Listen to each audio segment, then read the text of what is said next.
Welcome everyone, and thank you, Pramesh, for joining us, for spending the time to speak with us. The group of a larger group of activists who work with on different issues in our countries, in our respective countries, and issues we deal with, we are passionate about. This is a very brief introduction. I suppose you have read the materials we have sent out. Pramesh is the co-founder and currently the CEO of Malaysiakini. Okay, and one of the many hats he wears as well. And Malaysiakini has been a very critical, a very important pivotal point for Malaysian media that has greatly influenced the political awakening, social awakening of the Malaysian society, and has also been kind of instrumental back in 2018 in the elections that kind of overthrew the government at that time, to a new, more progressive, or more seemingly progressive government. And today we would like to invite Pramesh to share a little bit about, maybe you can start about yourself a little bit, going to Malaysiakini, why you started Malaysiakini, and how, from your viewpoint, Malaysiakini has shaped political discourse, and social discourse in the country. And the more important point we'd like to draw from you later on is how do you think digital media could make a change, could make a difference in our communities, to drive change. So I'll leave it to you, Pramesh. You're already on the stage, so I'll just welcome you to start off the session. Pramesh, go ahead. Yeah. Thanks a lot, KV. Hopefully I'm clear. If it drops off, just let me know. But thanks a lot for the invitation to address this esteemed audience. It's really nice to be here. I think that it's been a very long journey. It's been over 20 years, as KV mentioned, and we have seen a lot of changes over time. Going back to where we were in 1998, we saw the Mahathir and Anwar, two of our core leaders, split apart, and Anwar Ibrahim, who was the Deputy Prime Minister, was jailed. And Mahathir, who had been a Prime Minister for a long time in Malaysia, adopted quite an authoritarian approach, in light of the challenge from Anwar Ibrahim. So that's what happened in 1998. For me personally, I began to take part in more social activism when I joined university. I went to study in Australia, in Sydney, and when I was there, I met other social activists who were talking about social change, talking about everything from racism, and in that time fighting for free education because they were going to introduce fees for overseas students. We also spoke a lot about what what Philippines went through under Suharto, what Indonesia was Philippines go through under Marcos, what Indonesia was going through under Suharto, the situation in Thailand. So students all over the region were playing a very active role. I noticed Aizu, one of my staff, has joined us. Welcome, Aizu. Students all over Asia were playing a very active role in demanding for social change, and we were part of that. A lot of the students came to Australia to study. So we had students from the Philippines, from Indonesia, from Nepal, from Hong Kong, and there was a whole wave of student activism. We had the Tiananmen Square incident in China. Hong Kong students were very involved in many things. Our friends also involved in campaigning for independence in East Timor, in Thailand, in Burma. We had the student uprising in 1988 against the military regime there. So really, in the 80s and the early 90s, you could see the students all over Asia, talking about how despite getting independence from colonial regimes, the new post-colonial countries did not really respect democracy and were sliding backwards into authoritarian regimes. So that was the context that I found myself in when I was studying in Australia, and I was very attracted to sort of issues of social justice. Um, we formed an organization called NOTCA, the Network of Overseas Students Collectives in Australia, which involves students from all different backgrounds, and we began a series of activism. We're also part of ASA, the Asian Students Association, which is based out of Hong Kong. And we campaigned against the Iraq War, the Gulf War, many things. Um, Later, I came back to Malaysia after my studies. I studied physics, but I ended up becoming a journalist. I joined a newspaper here as a journalist. Both me and my Malaysiakini co-founder, Stephen Gunn, we both joined a paper here, and we tried to do a lot more independent reporting. So back then, media was pretty much controlled by the government. So we tried our hand in print. And we managed to do a few things, but didn't get really far because the government was really in control. And later I went back to do my master's in Australia, and I could see how the internet, in the mid 1990s was being talked about, and you see the first glimpses of how the internet was coming. For the old hands here, you had things like GeoCities. I know Yahoo was king in those days. This is before Google and many of the other things that we see today.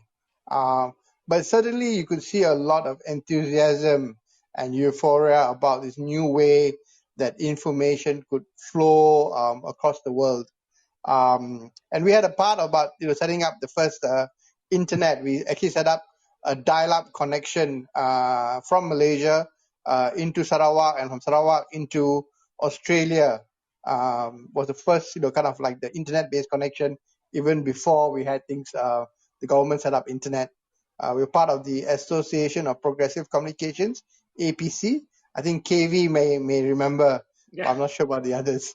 Very early days of internet communication.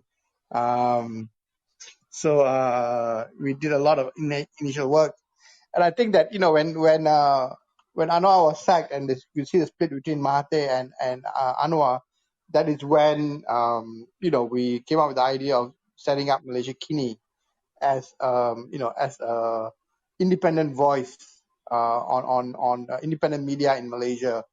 And Stephen was in Thailand at the time. He was working with The Nation in Bangkok, my partner, and he came back, and two of us launched Malaysiakini in 1999, some 21 years ago.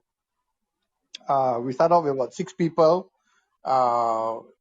I think the idea was to, at that time there were a lot of blogs and anonymous publications, but there was no professionally run media company online, mainly because people didn't think that it could have much of an impact. But we believed that the internet would grow over time, so we wanted to bet that if we ride this wave, we could really build a strong media organization. And we believe that with more independent news, we would see Malaysia change. People will be better informed. So that's why we launched in 1999. Some of the early challenges was, of course, how do you finance it? So we managed to get some initial investments from friends, and we managed to get an initial grant when we launched. But we quickly found out that advertisers wouldn't come into something which is so political. So we faced a lot of political headwinds from Mahathir, but also a lot of financial difficulties and challenges. And so after 3 years, we decided to switch to a subscription-based system where we asked our readers to subscribe. And this is very early on, it's 2002, a time when there's very few sites doing subscriptions. And it forced us to innovate a lot because people were not using their credit cards online. This was a really, really long time back. People were using mainly email to communicate. There was no social media. There's no Facebook. So we had to come up with a lot of creative ways to attract readers, to get them to pay. So it took us a long time, but in many ways we both rode on the wave of the democratization, as well as we helped power this wave of democratization. So Malaysiakini was always seen to be this voice calling for reform, calling for human rights, calling for social justice, And the first breakthrough was in 2008 when in the election 2008 the opposition won quite a number of states in Malaysia, and then from then on there was a series of demonstrations and struggle, and it kept on going, and finally in 2018 on the back of the 1MDB scandal where our prime minister was implicated in this huge global scandal, it managed to tip the balance, especially when Mahathir Anwar, who fought in 1998, in a way came back together in 2018, some 20 years later, to join forces to topple the government of the day, UMNO. So we had the first political change in 61 years. So I think that's a bit about Malaysiakini. Today we're about 120 people. We publish in 4 languages: English, Malay, Chinese, and Tamil. We're probably the number one news organization in terms of reach in the country. We're very influential, so it's come a long way. So I think that that's kind of the first phase of social change. I think if we kind of reflect on Malaysiakini and maybe generalize the experience a bit more, you can see that media was controlled because they controlled the printing presses, they controlled distributions, and very importantly they controlled advertising. And what internet did was that it actually changed all three. It changed all three. So using internet, you could distribute your content. You no longer needed a printing press, and you could earn money on advertising. Through not just local advertising but also foreign advertising. So it really dramatically changed the basis of where media operated on, and we took advantage of that. And of course, smartphones came along, in the mid 2008, 09, 010. And that then dramatically increased the number of people who, could access the internet, but also it made them to be able to access it anywhere and anytime. So you really went from carrying a newspaper around with you to, just basically getting your news on your smartphone. So that really very, very quickly accelerated the use of internet.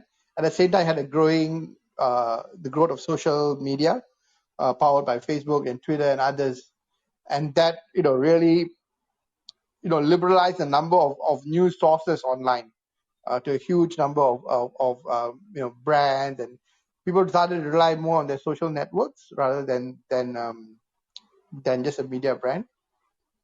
Of course, the news and information became very widespread, and I like to make it an analogy of food. You get so much variety, but not all food is nutritious. So same as news and information. Not all news and information provides nutrition. A lot of it is actually kind of like fast food and not really good for you. It may be taste good, it may be very full of speculation and full of things that are enticing to read, but not really good for your health. So that's the world we live in today, where news and information is aplenty, but not everything is kind of good for you. And also we see a lot of technological advancements such as video, really making online news mainstream in many ways, especially here in Malaysia. I know some of you would say that not everybody has access to the internet, and whether or not the internet is a tool of the elite. I think in a way there's always been so. I think even in the past that there were a lot of people who did not have access to newspapers or radio or television, or even if they had access to radio and television, it did not reflect their views. It was essentially state-driven, radio and television. So I think that remains to be so, that they are the people who have access to technology and ability to deliver the messages using technology. And in many ways, the poor are still cut off from receiving information and news that are really beneficial for them, where they are the creator of that content and reflects their realities rather than just a receiver of that content. So in that sense, in terms of media poverty and media exclusion, in some ways it has improved, but there are still many sectors of society which are excluded from having an impact using media. Yeah, so I think that's kind of a kind of a general way of looking at things. But increasingly, I think that you ask me now and how things are going forward. I think media now is now really much both a hybrid of a media as well as social movements. You can see a lot of social movements using the internet and media as very much part of social organizing. You had the earlier movements like Arab Spring and things like that. But even Black Lives Matters, Me Too movements, Hong Kong, everywhere, you see that media essentially then often gravitate to one type of social movement or the other. Just like in Malaysiakini, although we were independent, in many ways we echoed the similar themes like human rights, social justice, which things like Reformasi did. Um, so I think that especially now with the push towards subscription, and talking about social change, bringing back the topic, it's really kind of seeing how media tends to shape social movements and social media movements shape the media. I mean, this is the past, but I think it's interestingly in terms of actually going forward. I was trying to think about how media would shape things in the future, and I think that in this year, we're really talking about things like climate change, distribution of wealth, increasing geopolitics between U.S. and China, democracy. These are some of the main key issues I think that we face, going forward. And I think that is where we need to apply our digital skills and digital media, and in a way try to fashion new ways of using these digital tools to address these digital challenges. And I think this is like how media in the past has reshaped societies. I think going forward, we need to think about how we can use the digital tools to organize more vibrantly. How do we use it as tools for voting? Or even organizing strikes or boycotts or other means of real strong social organizing. Not just media information. I often think about how does how can we go beyond the nation state? How do we organize ASEAN wide parties or the Asian wide political party?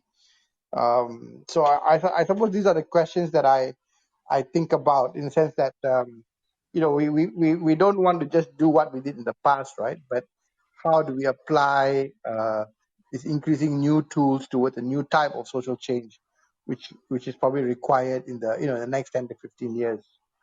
So I think I've been speaking for about 20 minutes already, so maybe I can take more questions and then I can fill in the blanks in terms of the Malaysiakini journey Yeah, and what's thanks, ahead. Pramesh. Okay, just do a little checkpoint. Welcome. We have new members who just came in.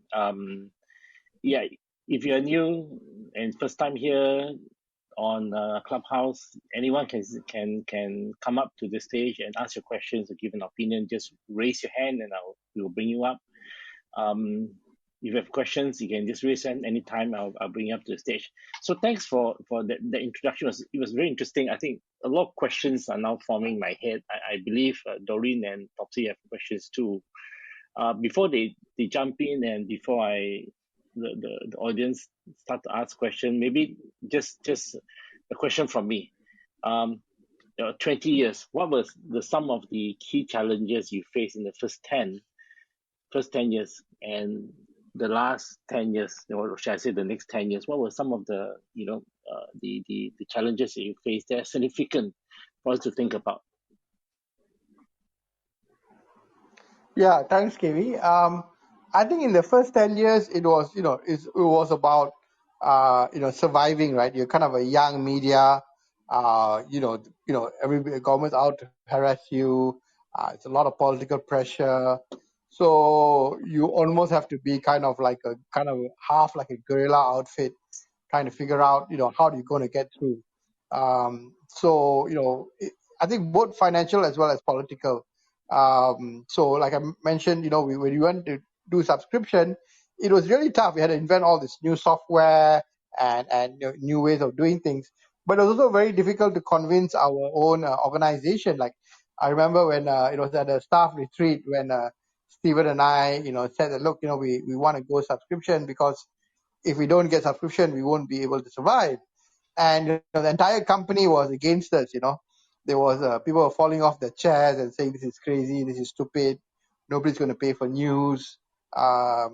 So whenever you kind of put a new idea forward, it's really, really difficult to win people over. It was almost saying, we're saying, look, if we don't go subscription, we're going to have to close down, right? So I think one lesson early on is that change sometimes only happens through crisis.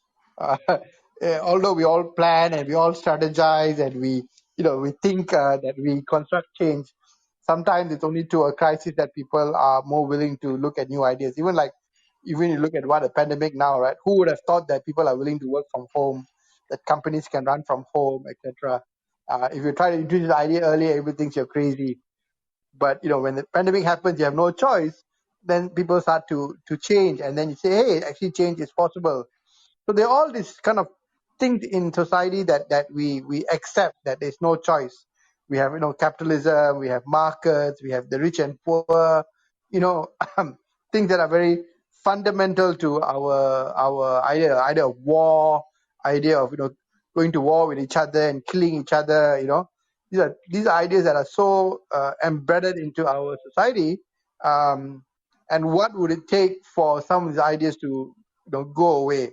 I think that that was a very key challenge in Malaysiakini. How do we actually construct change? And when we launched subscription, it was not a success. In the first year, we only managed to get 1,000 subscribers. We had about 100,000 readers. So it took a long time, a lot of hard work to fine tune the system. But definitely today we are very, very strong because of our number of subscribers we have, the strong loyalty we have. Recently, there was a court case that we lost in Malaysia, and the judge gave a huge amount of fine, 500,000 ringgit fine, which is exorbitant. It was a fine because of some comments, some readers' comments, not by us, but by our readers themselves. But people were so outraged that we managed to raise more than 500,000 ringgit in just 4 hours after the court decision. So, I think although subscription was very difficult, over time we've been able to build up a key base. And I think the other big challenge in the early years was, in a way, just to find people, right? Because joining Malaysiakini was a big risk. So we had many people joining us, and then the parents will ask their kids to quit, saying it's too dangerous. We were never able to pay high salaries. So, how to get people to take a pay cut and join a dangerous job. So I think idealism is really great, but getting people to commit to idealism and following through with that, it's different, right? How do you really build an organization under such stresses? I think was a real tough challenge in the first 10 years. In the subsequent 10 years, after 2008, it was really about going from a small organization of say 20, 30 people to a mid-sized organization of 100, 120 people. And that really changes the culture, because once you start going past the 30, 40 people, everybody has their own group, everybody has their own department, everybody has their own objective, and you start to splinter.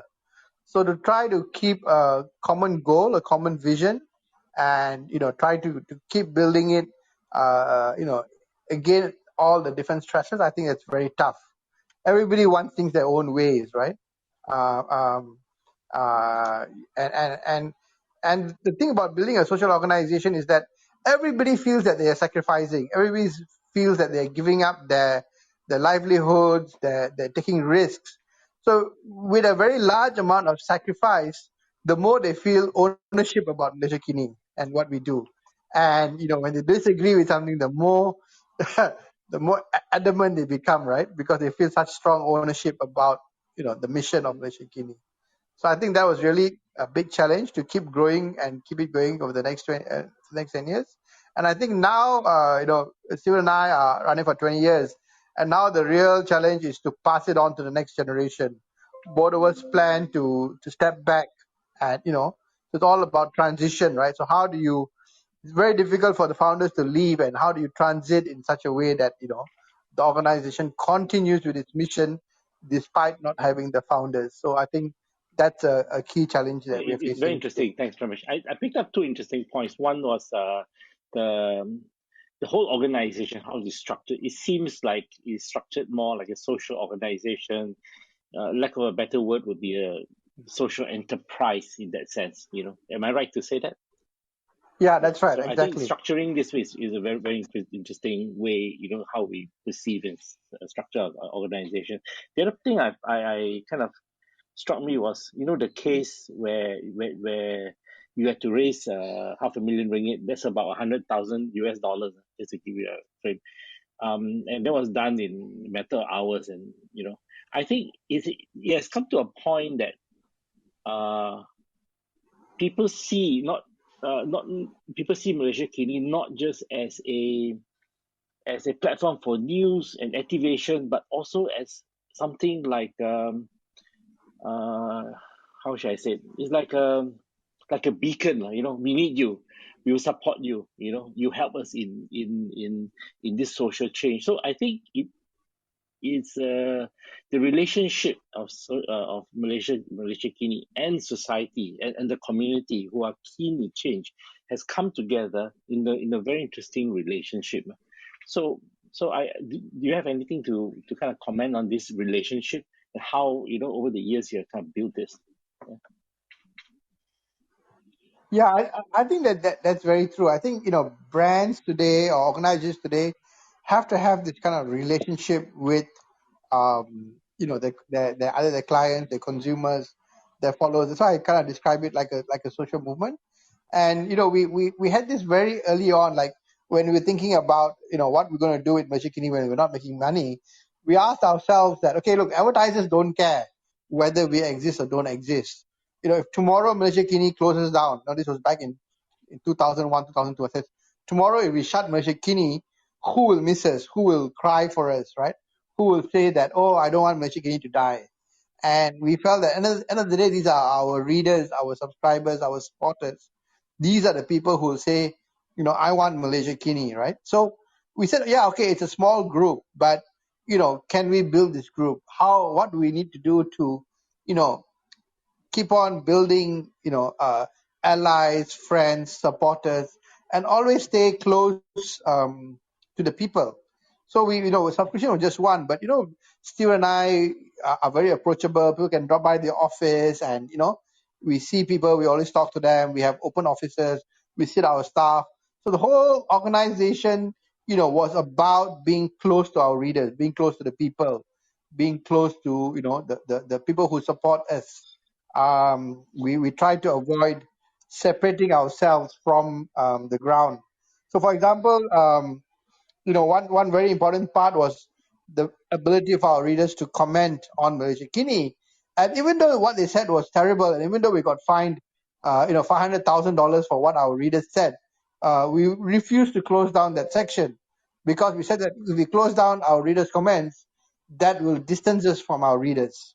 So we constantly struggle and keep saying, look, how do we continue to work with the people to build what Malaysiakini is about, and not separate Malaysiakini from our Yeah, readers. it's very, very interesting. Very interesting takeaway. This relationship building with the community. I'll leave it at that. We have a question from Dexter. Dexter, over to you. Oh yeah, well, thank you, Pramesh. That was really interesting. I came in about 10 minutes ago, but I wanted to ask you a little bit more about this recent court case and really how you've already kind of touched on it, but I was wondering how is Malaysiakini going to evolve in the future if things like this happen again? Because I'm sure you were surprised, if not shocked, by the intense weight of the fine. How do you think you're going to try to maybe address that when it happens again, or try to prevent it happening again? Or what do you think your new strategy is going to be in a space that is kind of as policed as intensely as you just experienced? Yeah. Sorry, Dexter, are you from Malaysia or are you from abroad? Just to check. I was born in the United States, but I'm from London. Okay. Yeah, I think that it's a challenge. Right? So we've lost two cases, and the both cases were fined very heavily. First 500,000, and then more recently another case involving a gold mining company where again they fined us another 200,000. So we do recognize that there could be many legal cases ahead, and we don't want to. What do you call it, ask for public donations every time there is a case. So I think part of it is, of course, we need to build our legal defenses. So we are very much more careful with our comments and things that we do. But we constantly want to. We've also talked about setting up a media council and changing the law in terms of defamation. So I was the pro tem chair of the media council, and we drafted all new laws and things.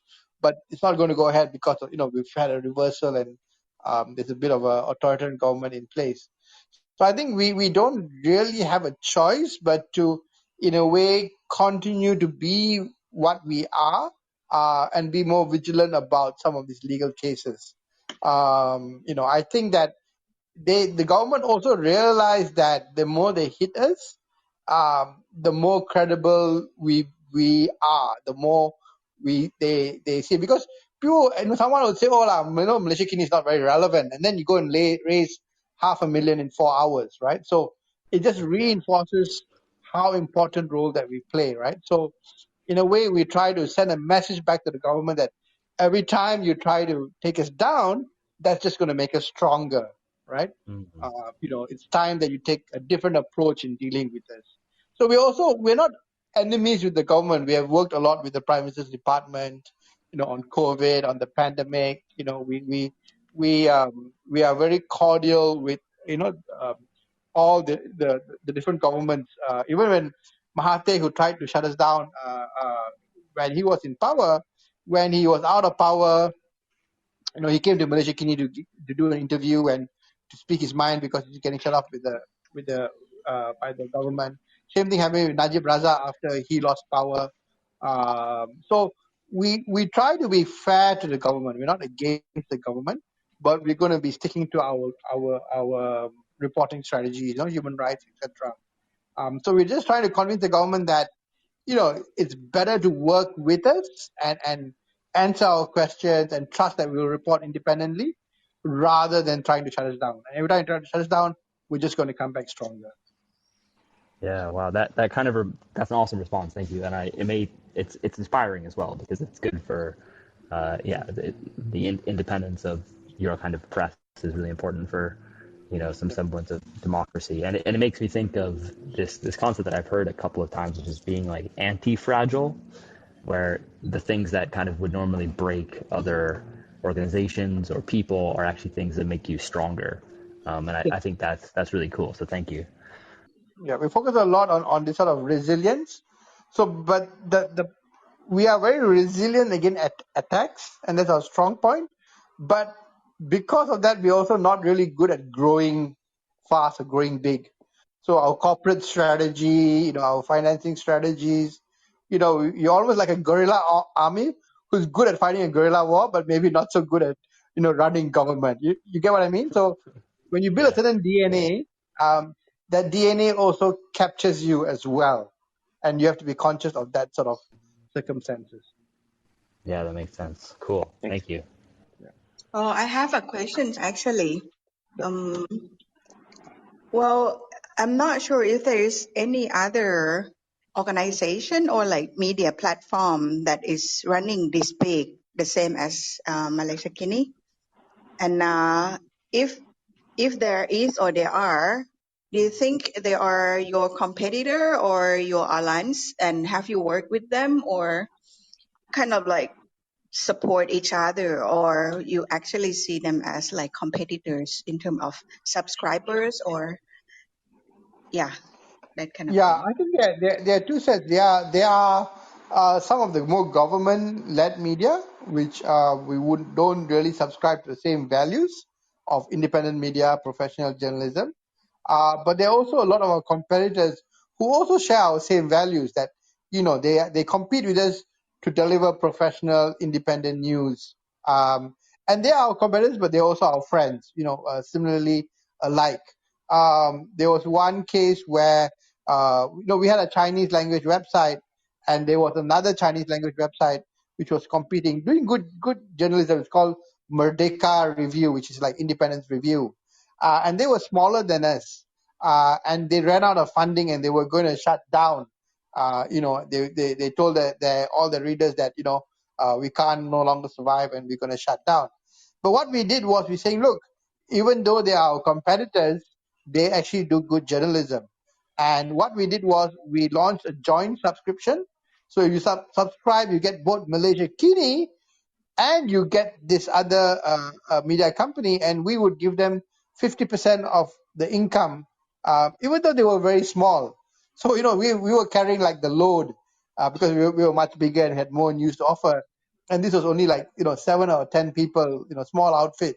But we said, no, it's important that, that we have competitors and they share the same value. And the readers love that. We really got a lot of subscribers because they love the idea that, you can compete, but you can still be friends because you share the same values.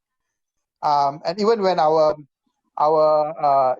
other media which have been they have been trying to shut down or they get arrested, we have turned our Malaysiakini website black and white, etc., in solidarity with our friends from other media. So in a sense that we try to cooperate and support other independent media in Malaysia. We're fine with that. We all believe that we're in the same boat, that, so we have to compete. We love to compete and we love to outbeat each other for a good story. It's like running a 100 meters race, right? You love to compete on the track and you want to beat your opponent on the track, but off the track, you're still friends, so I see it in that way. Yeah, that sounds great, actually. Yeah, it's kind of like the media world that's supposed to be, like independent, competitive, yet supportive. Yeah. Yeah, that's right. Yeah, I think the interesting point here you raise is the value system. I think there's a lot of thought. You seem to have put a lot of thought into the motivation of Malaysiakini, and that value is able to be perceived by others. I think that's a critical point, right? Anyone else have any questions for Pramesh? Yes, Doreen. Hi, Pramesh. I have several questions, but let me not ask them all at once. First, I want to say how inspired I am by the agility of you and your team's thinking. And I'm particularly moved to hear about, from the beginning, it seemed like a core value of Malaysiakini was to care about the kinds of people that normally don't get cared about. For example, the subscribers, which some companies, some for-profit entities might see as the small P's, because they're just bringing in a little bit of money, and but it sounds like you have stayed really committed to the subscribers and see them as your base. And the other commitment that I hear you talk about is to the staff. And I love this idea of, if people already feel like, oh, I'm making a sacrifice, I could be making a lot more money somewhere else. Well, if we can't offer money, what we can offer is a sense of ownership, and using a sense of ownership to make people feel like they really matter, and they do.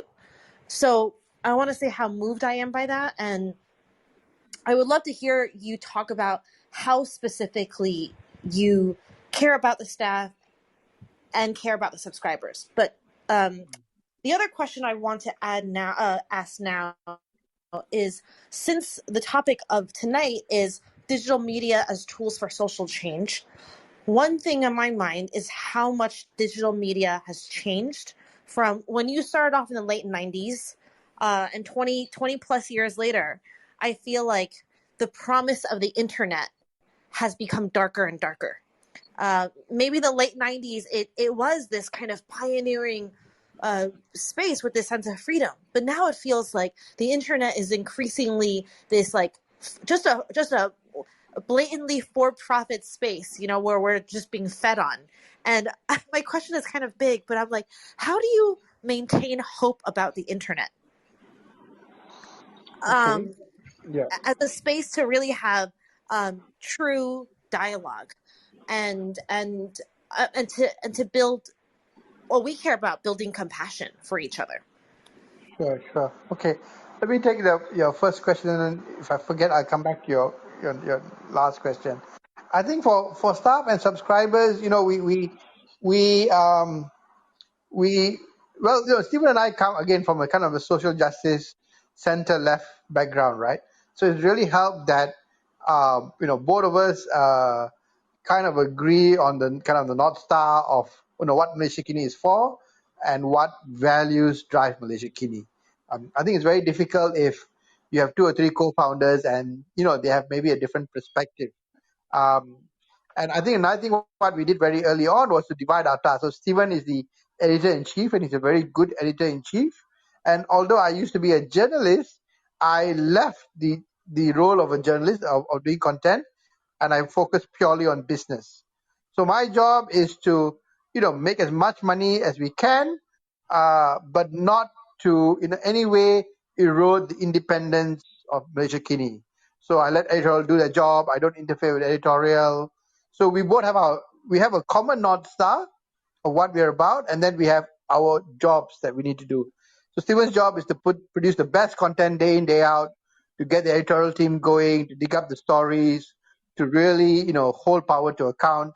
My job is to figure out, how we're going to make the money, how we're going to get as much advertising in, subscribers in, So I think that's also really key for kind of an organizational structure to work. And how we always reinforce the message to our staff, even to our readers, that we're always here reporting these things. Simple rules like, okay, if a subscriber or reader sends an email in, make sure we reply within 24 hours. Make sure we pick up our calls. We don't have a machine. We call Malaysiakini. We don't have a machine that answers. We have a human being which answers. If someone walks in the door, treat them with respect. If someone calls and say, look, I'm really poor, I can't afford Malaysiakini, we just say, look, just give them a free subscription. It's okay, If they claim that they can't afford Malaysiakini, that's fine, So we just kind of reinforce and say, look, we need our readers and subscribers, but, treat them as good human beings, right? Presume they're good rather than presume they are bad. And, with our staff is that we, again, Steve and I don't have our separate offices. We don't have our own car parks. We just park with everybody and eat with everybody and work with everybody. Our salaries are not that high. I always complain that Malaysiakini doesn't pay me enough. But thank God I have my wife works with the UN and she earns a lot of money. So that is really helpful for me. But we gave a lot of shares out to our initial staff who worked with us in the first few years. And we always tell our staff, look, at the end of the day, if you have core responsibility, you're getting married, you have a family, we respect the idea that you need to leave the organization and you need to get a much higher paying job. But we always keep in touch with our ex-staff. Many of them always come back and help in some way, during elections or etc. We don't hold a grudge if they go off, and we basically tell them, when you leave Malaysiakini, go for a job which at least pays you double. So because you're definitely worth it. Malaysiakini will generally pay you half of what you're worth, out there. And many of them do go on for very, very good jobs, and we're happy for them. So we try to always tell our staff, look, you're here for a mission, and as long as you can contribute to that mission, please do. But if it gets too tough for you and you need to leave, we totally understand. We're not, and many staff have left and come back to Malaysiakini, so that's also fine. So I think we just try to keep on doing that message. So for example, we bought a building. We did crowdfunding, and everybody gets a name on the brick. So if you come to Malaysiakini, you get this huge wall of people's names on bricks. And, in a way, it's a reminder that these are the people who have allowed us to have this building, not some billionaire. It's my own subscribers. And then we also have a plaque saying our building was built by workers from Indonesia, from Thailand, from Myanmar, from Bangladesh, and Malaysia and Vietnam, because to respect all the migrant workers that built Malaysia. I mean, you look at Malaysia with all these huge skyscrapers, but they're all built by migrant workers. So we have a plaque respecting them. So we keep on trying to do these little things to say, these are all the little people that have contributed to our success. And even with Stewart and myself, we couldn't have done Malaysiakini without all the help. Even KB Soon has helped us. Many, many people have helped us. So that's the message that we give. And I think as a social movement, it's really good to create the sort of strategies that remind us about who we represent and, who makes us work. Now I'm starting to think about your next question. Digital media and social change, right? You're saying that it's very bleak, that it seems to have been taken over by big capitalists, etc. Yeah. How do you maintain hope about the internet? Yeah, I think that's kind of expected, right? We always knew that as there was more and more opportunity to make money on the internet, that the big companies would invade the space. We didn't. I don't think I expected any less that they will be mean. But I think look at having this conversation over Clubhouse. I think nearly all the organizing that we do, whether it's the protest movements or other movements and all, it happens through social media these days, and the tools that we use. The protests in Hong Kong, again the Me Too movement, the Black Lives movement, if you speak to the corporates, they used to have it easy. They used to occupy all the main spaces. They used to control the media to a large degree. But now, people of all types can influence political change. Of course, there are people who we disagree with who are also using the internet media, to propagate their own way. They say what Taliban organized the takeover of Afghanistan using WhatsApp. But I don't think we should see the internet as something which is all good or all bad. But these are technological tools that are available. How do we use these technological tools to drive change that we seek, right? AI is coming, machine learning is coming. How do we use the tools to drive change, rather than say that we don't want to use these technologies because they're being dominated by the big companies. So I see internet as that. I don't see internet as negative. I see that how we can drive change. I mean, my daughter Banu downstairs is pitching an idea about something called Asher, which basically burns waste, and she's doing the pitch to a group in Japan. So half the session is in Japanese, and then her session is in English. Something called Jam, something like that. And she wouldn't able to pitch her idea, without the internet. So I'm quite optimistic that the internet can be used for social change, but it depends on us, figuring out how to do it and using the opportunities available. Interesting. On that note, I want to go back to something you mentioned at the introduction about the future, right? So now, for the next half an hour, I want to tap on your vision, Pramesh. What next? What's going to happen? What are some of your inspiration, ideas about how the digital tools can help shape, or how can we use digital tools to help shape our society to be more inclusive, to be more peaceful, harmonious, compassionate, if you like the term, right? You mentioned something about voting across, political parties across ASEAN, for example. Maybe, can you dive into that a little bit? Yeah, I think that the internet is a way for us to organize in large numbers. I mean, people like Obama, Bernie Sanders, they came up because of small donations, right? They didn't have to rely on the party infrastructure per se. So I think there is a great opportunity for us to organize in large numbers. But the question is, what are we organizing for? And how do we use such organization to, in a way, either take power or impact power or influence, social results, right? So, I think that, we in some ways our politics are still stuck behind national borders, but we are able to communicate and organize across national borders. And I think the opportunity is that a lot of us are, in a way, tired of our politics. We see the way our political parties contest with each other, and regardless of who wins a political fight, we don't really see the benefits of it. So I think that, I think the way forward is to look at, parties like Pedro Mas in Spain, the Pirate Party in Germany, other types of political social organizing, and ask ourselves, how or what could we do to create such mass, so that we can have an impact on, say, what's going on in Myanmar or other countries, right? I've always thought that, it's good time to start a pan-ASEAN party, a pan-ASEAN political party. I think young people are really, connected and have, a very a thirst to address things like climate change, etc.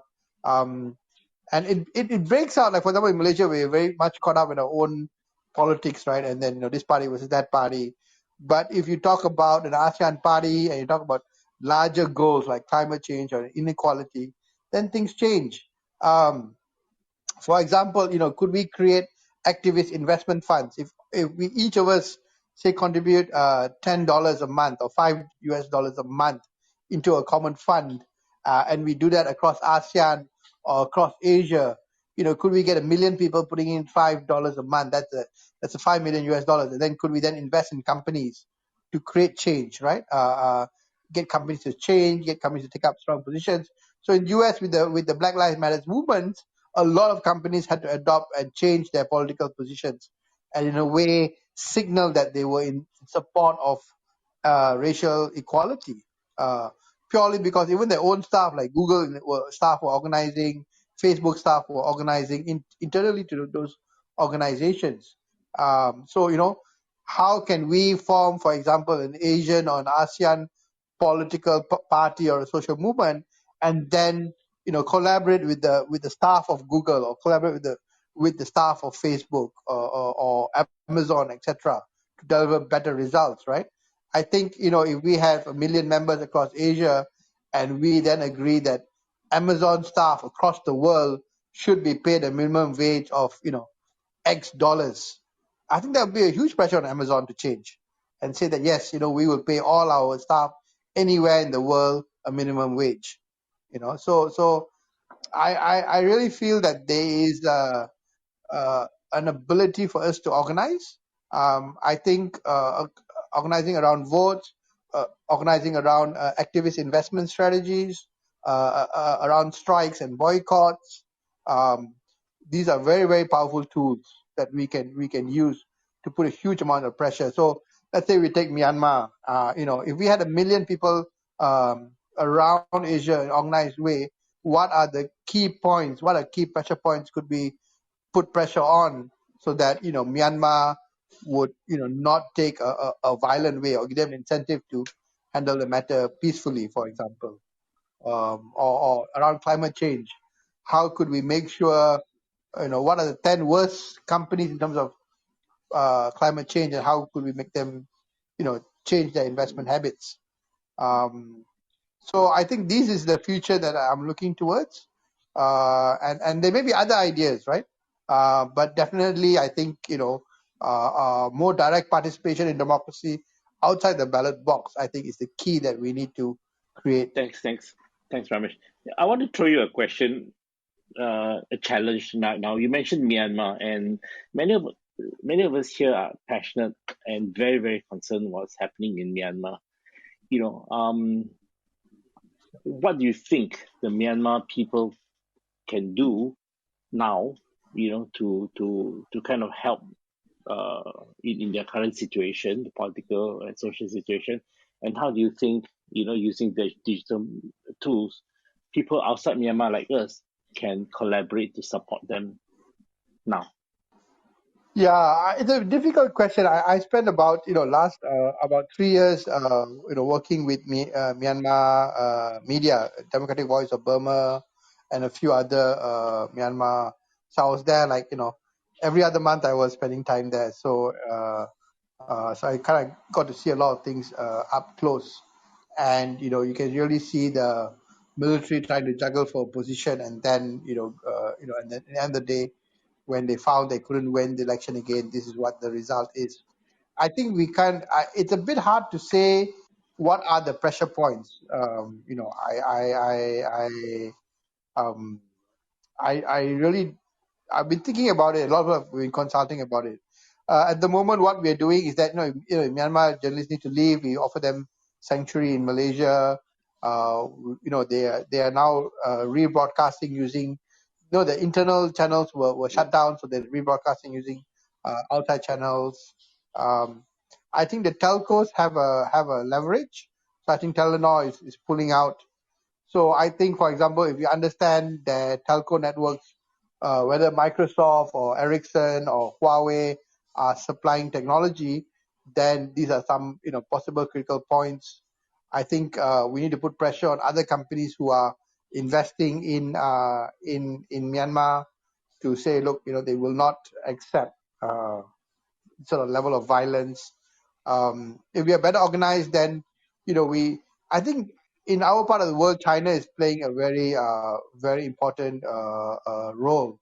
But the Chinese society is divided between people who are labeled as pro-West, and you are just Western lankies, and the people who are in China but really believe in China playing a much more positive role in China.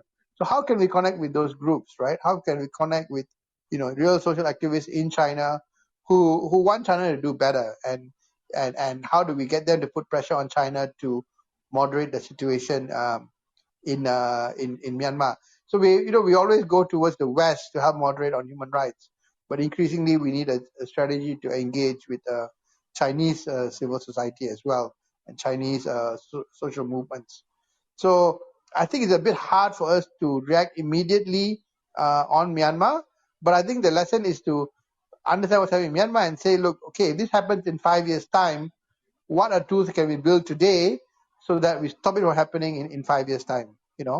So if we take a 5 to 10 year horizon, then what are the tools that we start building today to put us in a better situation? So even when Malaysiakini started, we didn't think that we could make an impact overnight, but we said that, okay, in 5 years' time or in 10 years' time or 15 years' time, what is the impact that we could create? So I think that's a key challenge we face.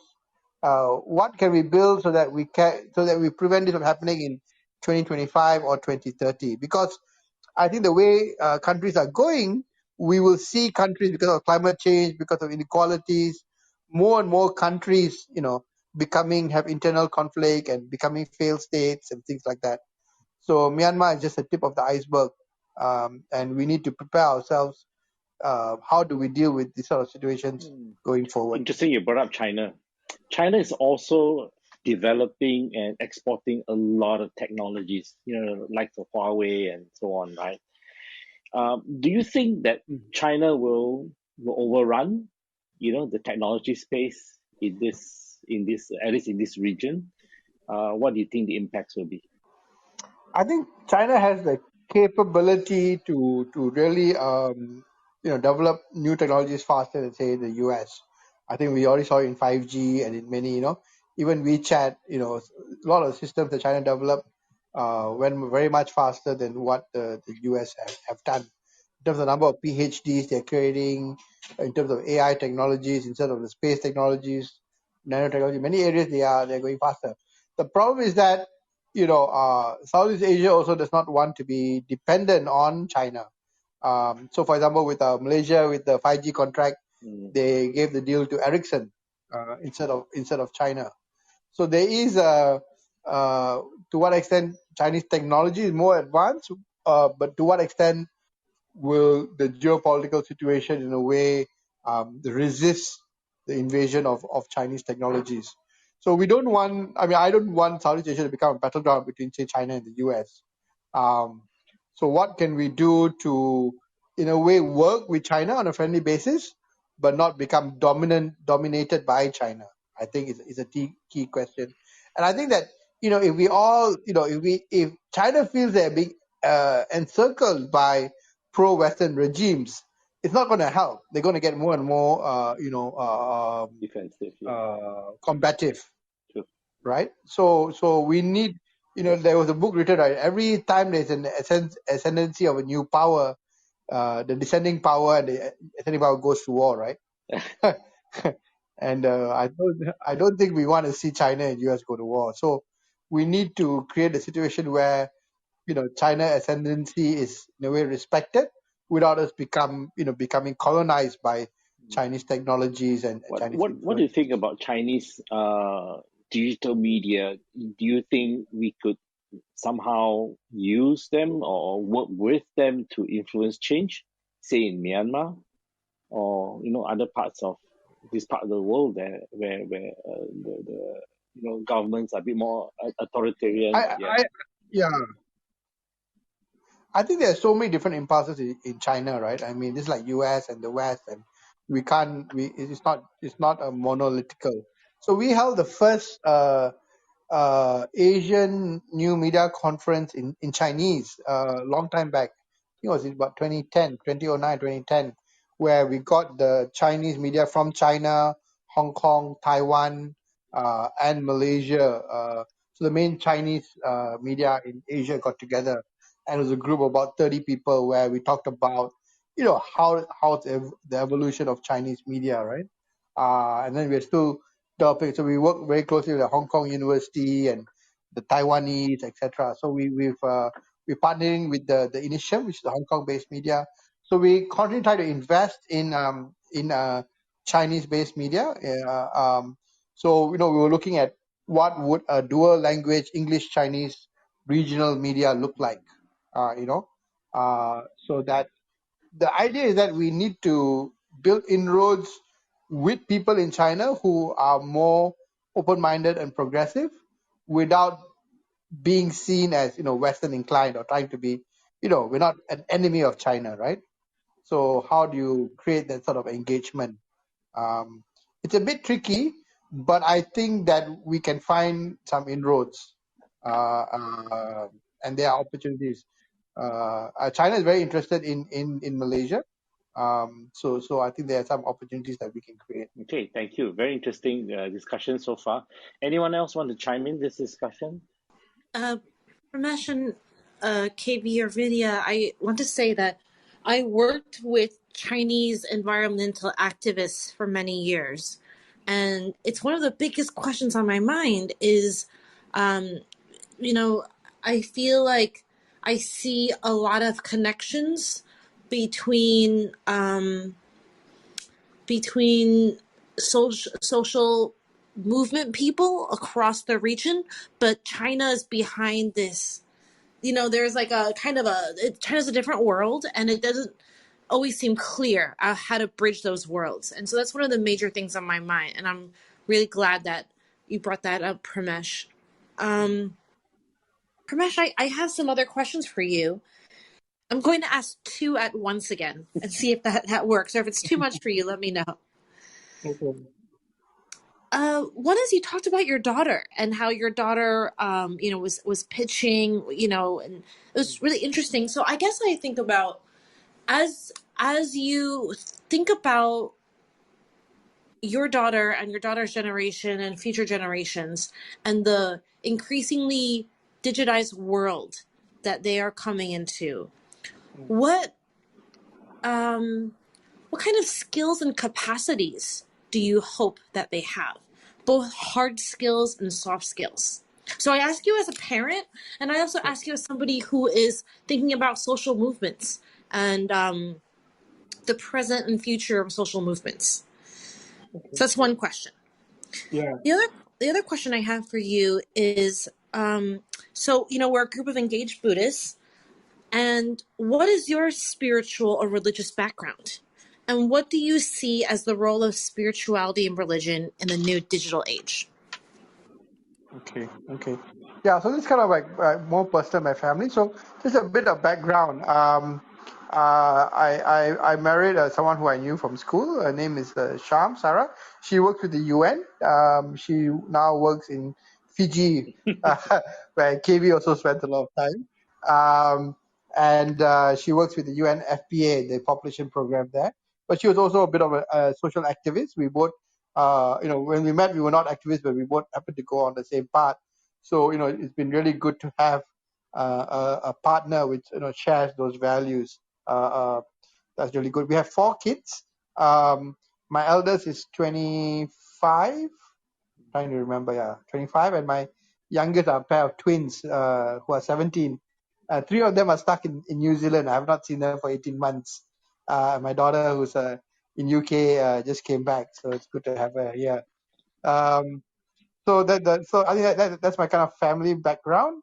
And the question was, seeing what are the challenges that they will be facing, the younger generation. I think the big thing, the internet which they inherit will be the very different one than the internet which we grew up with. It's a very different one. I think AI, machine learning is going to play a big role, and nearly all of their interactions are going to be mediated by some form of technology. So they already use their phones and computers for a lot of technology, intimation. There's going to be a lot more voice. You see a lot more video. Virtual reality is going to come in. So really, their lives are going to be mediated by technologies. Of course, there'll be some people who will reject it and will want to stay away from technology, but I think they will really have a lot of technology in their lives. And I think the key difference is the role of emerging role of AI, which I think not only take over a lot of jobs, it become so common to work with an AI, whether it's a doctor AI or a lawyer AI or an accountant AI or a finance AI or an education AI, that the line of working with a human being who works with an AI will in a way get blurred. So I think that's going to be the main challenge that they face, and how the society adjusts to having very significant AIs play very important roles in society. Like this is a simple example of taking directions today. We're on our Google Maps and we say we want to go A to B, and we trust Google Maps to give us the the right route. But we've got no idea whether it's actually giving us the best route. But we just trust the AI. So not so much AI taking over, humanity. It's just that humanity becoming reliant on AI for many of things that we do. We do a lot on e-commerce, and a lot of e-commerce is powered by AI. So you do a search, AI will tell you these are the 5 best products, 5 best places to get it. We look at the 5 options, we choose one, and we go ahead. We don't ask whether or not AI is actually giving us the best results. We rely on Google search. We do a search on cures for COVID-19, and whatever Google tells us, we kind of either accept it or we reject it, and then we talk to our friends, but we never know what is really the source of information. So I think for the younger generation, I think that's the biggest challenge they face, and I do not know how they will address it, but I think they're going to have to figure it out, and it's going to be a challenge for humanity per se. Your second question, what my spiritual background?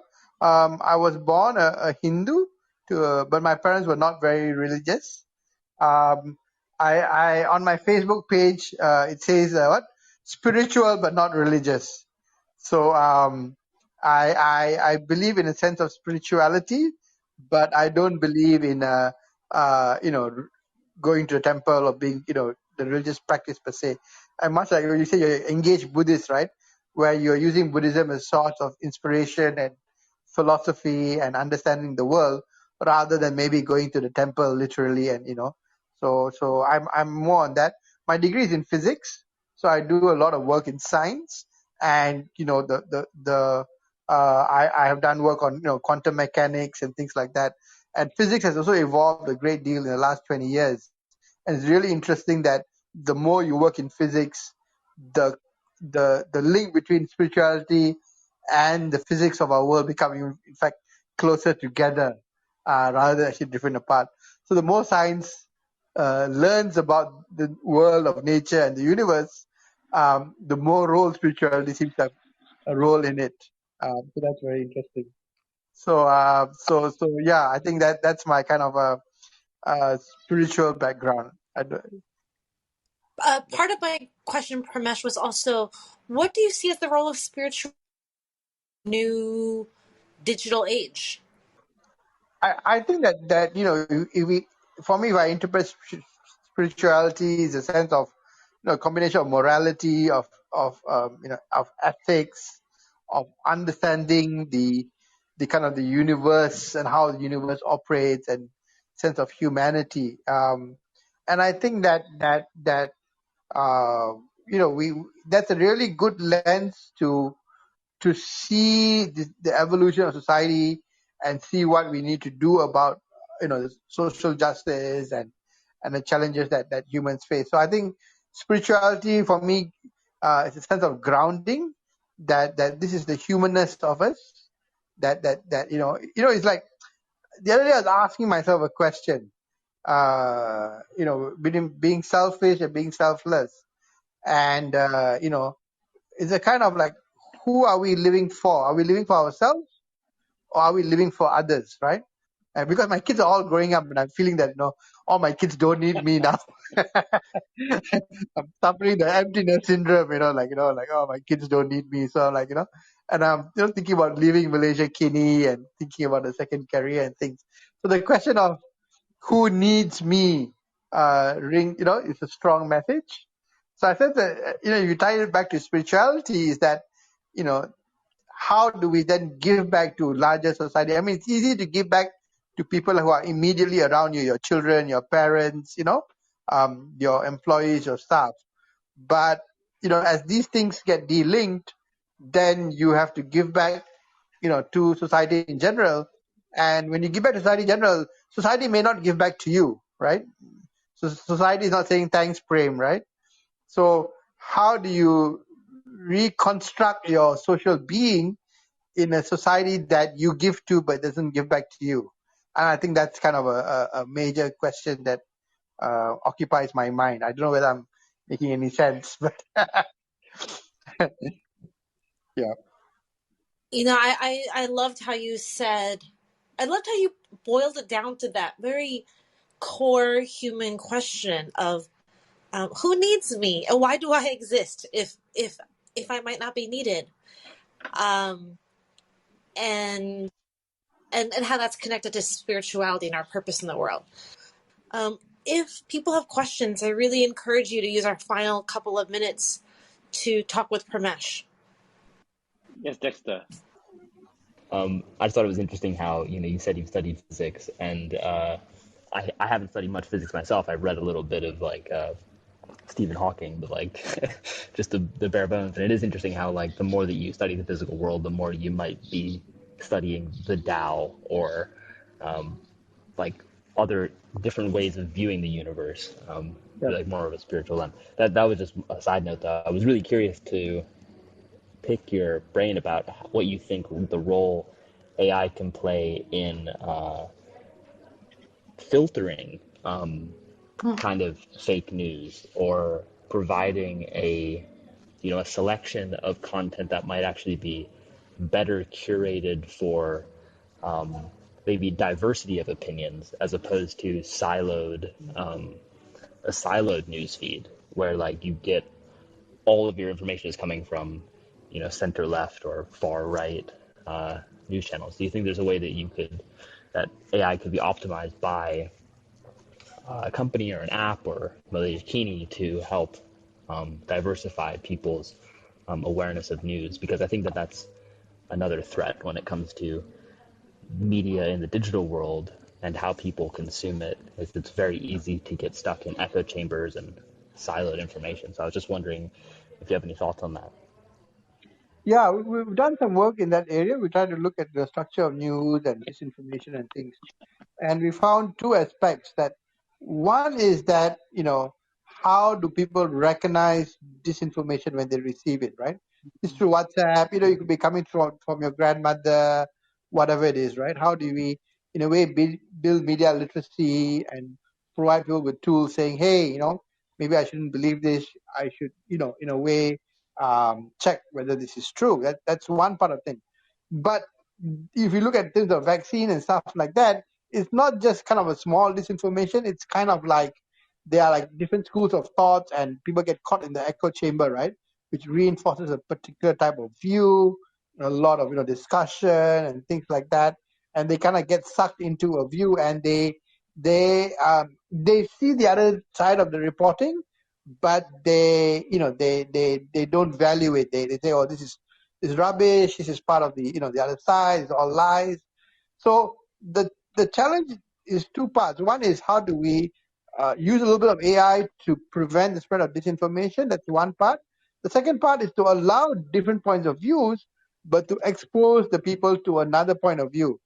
And the other point of view needs to come from a source that is credible to that person. So it's no point, someone from Fox News saying, go and watch CNN, right? Because they don't trust that source. So, for example, if you are a Christian or a Buddhist, can the AI then surface, alternative information, but from a source that you trust, right? So I need to understand, the user behavior. What are the variety of sources that you would trust, Dexter? And then I need to understand that if you're reading article A, can I offer you, an article B from a source that you trust, right? Not from a source that you don't trust. So Right. I think that's a challenge in AI. How do we develop an algorithm? One, to understand which is the article B and which is the counter article A and B. And two, for you, Dexter, what's the variety of sources that you trust? And can I give you that thing? So it's not so much to say that, that it's just to try to influence you to try to give 2 points of view so that you can kind of understand it. So let's say what's happening in, say, Afghanistan today, right? How do we understand it from, say, American point of view? How would you understand it from someone who's living in Afghanistan all these years? How would you understand it for someone who really believes that Taliban is, the right way to go? How would you understand it from, say, a Pakistani point of view, looking into Afghanistan, from a male point of view, from a female point of view? So I think that AI can possibly figure that out and bring these things to your attention. The question is that, would you want to consume it? So we notice that a lot of people basically don't see it as a main issue. They don't want to invest the time to think about how they're being informed.